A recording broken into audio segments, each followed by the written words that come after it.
Good morning, everyone. Welcome to the Morning Essence Connection for April the 17th.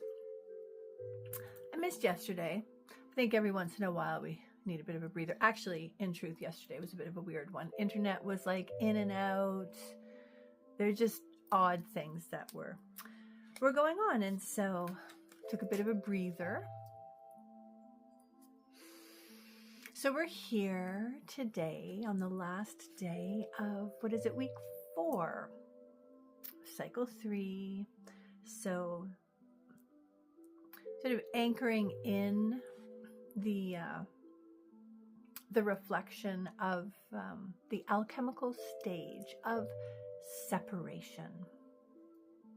In this overarching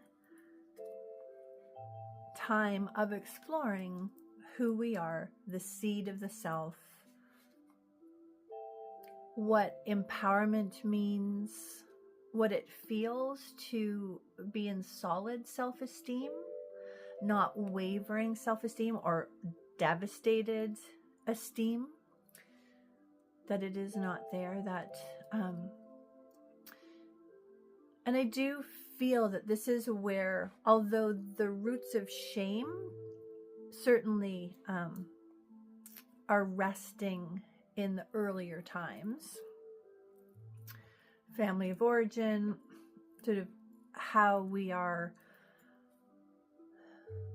responded to with our emotional, engagement in the world. But this is the place where we can start to really feel, like have that visceral. When you drop the plumb line down into the solar plexus, and what you feel in that place is nothing, or emptiness, or despair, or that crackling of anxiety. That is not a place of empowerment. That is not a place of esteem. And the danger, which so often happens, the danger is then seeking to fill that up outside. If I can just get somebody to, validate me or love me, or the substances or that fill that up and numb it, so you don't feel that. It doesn't resolve that emptiness inside. It just distracts from it. And we have so much distraction.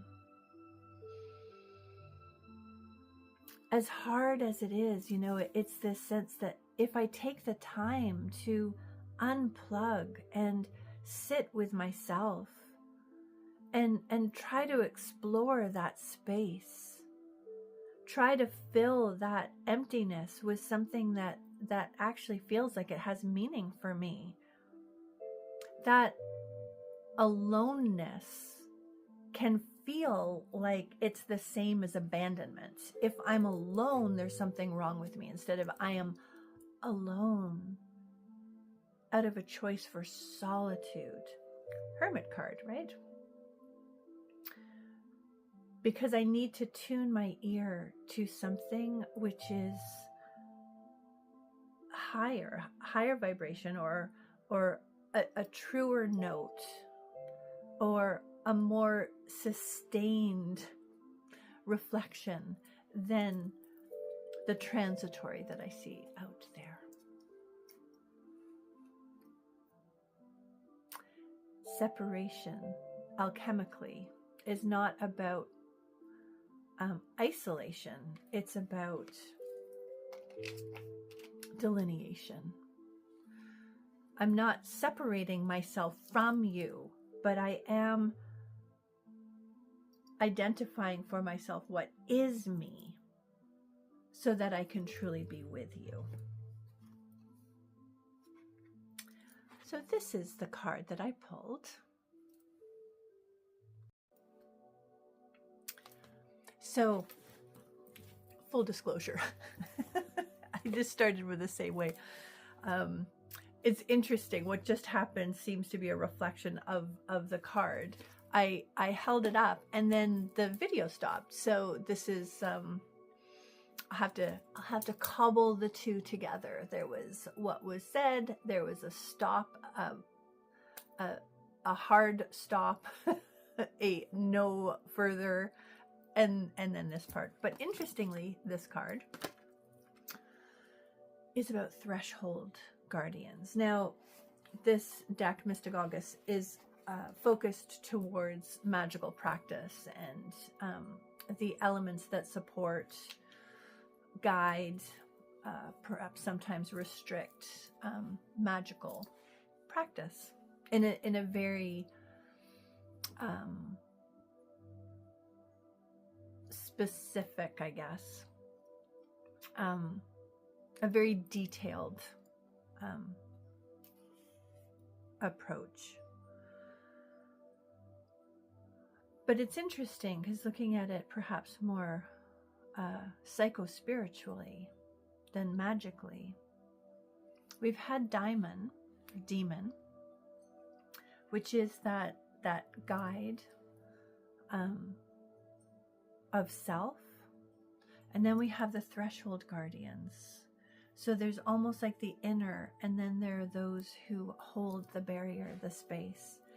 And it does say in the book that, you know, the threshold guardians are when it's like it's dangerous to move forward, that you're about to take a step into something that you're not ready for. And so these guardians show up to say, you know, thou shalt not pass.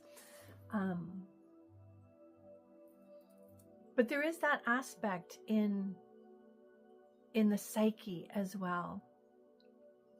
I think it is something that is important to recognize. You know, we talk about ego strength as being what the psyche has the capacity to manage.